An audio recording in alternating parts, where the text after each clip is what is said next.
ఎప్పుడైతే నేను బోర్లా పడిపోయానో ఆయనకి ఎంత బలం ఉంది, అంత బలంతో ఒకే ఒక దెబ్బ వేశారంటే అది వేడి వెన్ను పోసుకు అడ్డంగా దిగిపోయింది గోడలు.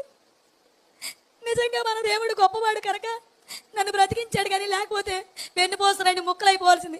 ఆ బాధను భరించలేక మళ్ళీ అరుస్తూనే వెలికిలా తిరిగిపోయాను. ఎప్పుడైతే వెలికిలా తిరిగానో ఛాతి దగ్గర నుంచి మోకాళ్ళ వరకు ఎక్కడ అవకాశం ఉంటే అక్కడ అదే గొడ్డలు పెట్టి నరిగేస్తున్నారు. ఇటు అరుగుతుంటే అటు తిరుగుతున్నాను, అటు అరుగుతుంటే ఇటు తిరుగుతున్నాను. అనుకోకుండా ఒక గొడ్డలు దెబ్బ వచ్చి కరెక్ట్ గా నా ఎడమ వైపున ఉన్న మోకాల్లో దిగిపోయిందండి గొడ్డలు.